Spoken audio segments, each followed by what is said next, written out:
Okay, good evening. Thank you for coming along to the fourth session for business studies. I unfortunately made a mistake with the last event, so I might have a few more people joining this one, which is great. It's now 6:47, so I'm going to make a start on the content of the business studies course that we offer at Prendergast in the sixth form. Please note that there is a Q&A function on Teams that allows you to answer any questions. Yeah, sorry, someone's written it's going to be a biz session. Yes, that's obviously just started now. I was just finishing the last event. Okay, so let's make a start then.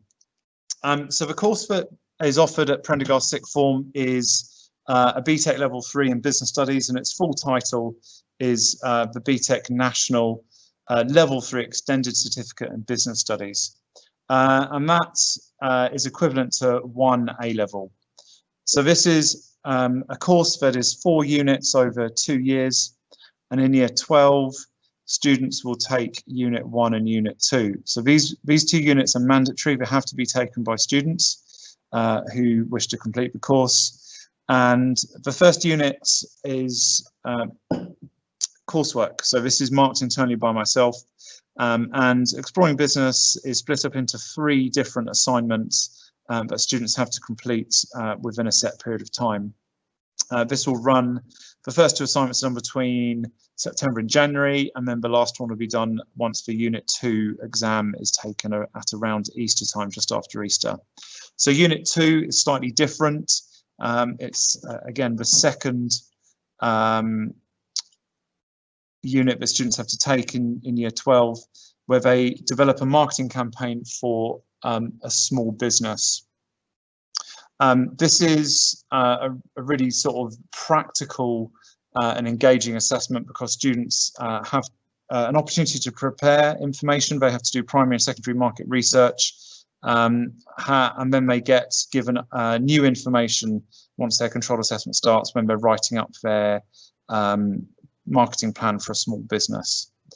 In year 13, Unit 3 is the 3rd mandatory unit. This is a personal and business finance exam. What I like about this particular unit is that it offers really practical day-to-day information about how to budget and how to manage money. So it allows students to explore different types of bank accounts, where they can borrow money, how they can pay for different things, also where you can get financial help and support. In particular, learning about how bank accounts work and what different financial institutions is sort of one of the most helpful things that you're going to learn in it. In terms of business finance, this is much more focused on accountancy. So this will look at what accounting is, and we will be looking at financial statements, cash flow, break-even analysis, profit and loss accounts, balance sheets, and also ratio analysis. So there is an element of mathematics in this, and that has to be a consideration in terms of whether you wish to take the course, because you will have to sit this finance exam, but it offers a fantastic opportunity to develop financial literacy, and it's one of my favourite units to teach. The last unit in year 13 is employment, recruitment and selection. So we've switched back to coursework. This is marked internally by myself.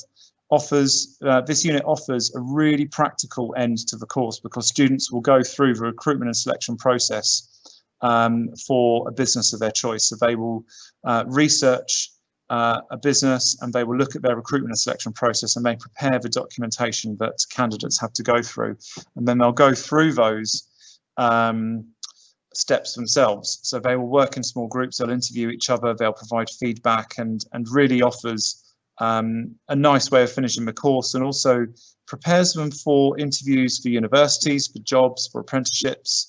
And some of my students have really benefited from the additional practice and knowledge that they've gained from taking this unit.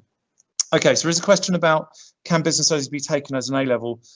No, the course which would be most similar to that would be economics, which has elements of the real world business in it, but it's not a business A-level, it's an economics A-level. The course, so the only business course we offer at Prendergast is sort of the BTEC extended certificate there. So not an A-level. It's equivalent to an A-level, but it's a vocational qualification which has different forms of assessment, and that can be a real benefit for students who prefer a mixture of assessment styles. It's not a course that has 3 exams at the end of the course. It's not linear in that sense. Okay, moving on to the next part. So assessment and entry requirements. So a large part of the course is external assessments. So that's units 2 and 3. And internally, that's unit 1 and 8. The course is graded slightly differently: pass, merit, distinction, and distinction star. So individual units can be awarded up to distinction. Distinction star, though, is an overall grade that students can achieve. The entry requirements are grade 4 in maths and English, simply because it's coursework writing, so there does need to be a minimum standard that should be expected of students. And also in terms of maths, the finance exam, there is a minimum there as well. And a 4.2 grade average across all GCSEs taken is an entry requirement. There's no requirement to have studied business studies before. However, if you have, then this can obviously be beneficial in terms of your knowledge and understanding and your application to coursework and the external assessments. So why study business? It's a really practical subject with real world links. And this is one of the reasons why I really enjoy teaching it, is simply because it is all around us. You develop financial capability skills, budgeting, loans, methods of borrowing, and then business, finance and accountancy are sort of one of my favourite parts of the course to deliver. The preparation for job applications by writing your CV and taking part in interviews is a really strong case for taking the course. You explore how businesses operate and how they're influenced by the business and competitive environment. You will develop employability skills, taking initiative, being responsible for your own work, communication, teamwork at times when we look at Unit 8. There's a mixture of assessment styles, and there are opportunities for guest speakers and trips. However, obviously this is limited at the moment, but over the last couple of years, various different trips and guest speakers have come into the school. So in terms of the skills that get developed over the 2 years, I would say there has to be a large focus on independent learning and taking responsibility for your own progress, particularly with coursework. I can't write it for the students, but I can give guidance and advice, and there are deadlines to be met. So students have to take initiative and understand that they have to use their time really wisely when completing coursework tasks. The development of analytical and evaluative skills is a large focus as well. So the ability to take information and not just copy it out or just stick to basic points, but it's more about the impact of something. What does this actually mean? What are the benefits and drawbacks? What are the future consequences of a particular situation? And then the evaluative skills as well, being able to provide a judgment about something that's happened, or being able to look at a business and think about whether it's successful and how it's been impacted. And this will come from a range of seen and unseen scenarios. So that's mainly seen is about the coursework, and unseen scenarios is to do with Unit 2, the marketing campaign, where they don't get all the information before the exam. So working to a brief and set deadlines, being able to manage time, being organised, take initiative, as I've already mentioned. Teamwork and interpersonal skills and leadership come into Unit 8. And metacognition, so thinking about the quality and detail of your work and whether it has met the criteria for each task. Really important that students really think about what they're doing and whether they're hitting the brief. And it can be quite easy to sort of get sidetracked from something, or you found some good research you want to write about, but it's really important that whatever work is completed does hit that initial brief that students are given.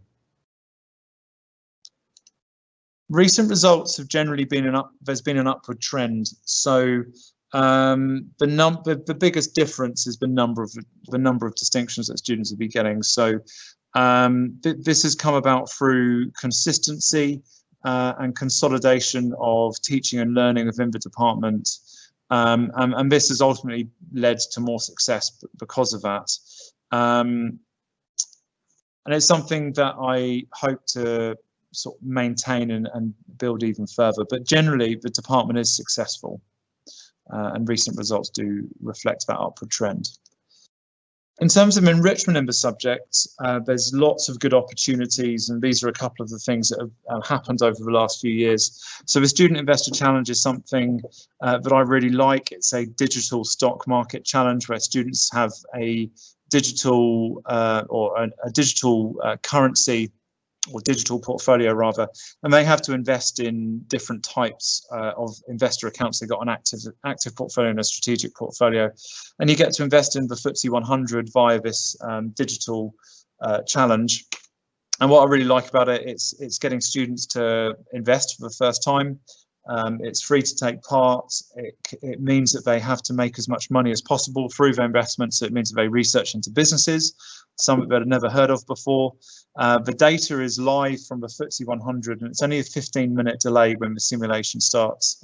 Unfortunately, it's not running this year, but it did run last year. The visit to the Greenwich Maritime Museum was run last year, and I took the leading the Year 12 business students to the Leading Lives workshop for business, and that made clear links to the Unit 1 specifications. So that was the reason for going there. Year 13s last year went to the Tutor to You Personal and Business Finance Revision Workshop. Again, this was in preparation for their finance exam, proved really useful for students to consolidate their subject knowledge and get some key tips and advice in the build up to their exam. I've had a guest speaker from the BBC who helped out with a marketing exercise that I ran, and also looking at the external environment, and we looked at Nissan. There's been a marketing trip to Sky in West London at the studios there, where students were able to take part in making their own promotional video. And then also in terms of wider reading, students are able to gain access to the Financial Times online. This is a free subscription because of the attachment to the school. And also I've got a department Twitter profile where I'll post relevant and up-to-date news articles, and these will be discussed with students at regular intervals, and sort of just showcasing that the subject has a real life impact. Okay, so at the moment I've got a few minutes to go. That's everything that I want to talk about in terms of the course. I'm just looking down the Q&A. So a couple of things. Is there an economics briefing? They were session 1 and 2 between 6 and 6:30. So if you would like, I'm going to reply to you, and I've got my email address. Please email me afterwards with any questions, and I can email you the slides from what I used, or I can answer anything else. But I've put my email address in the reply to your question there. Sorry, I didn't mean to publish that question. So 85% of students achieved a D star at A level.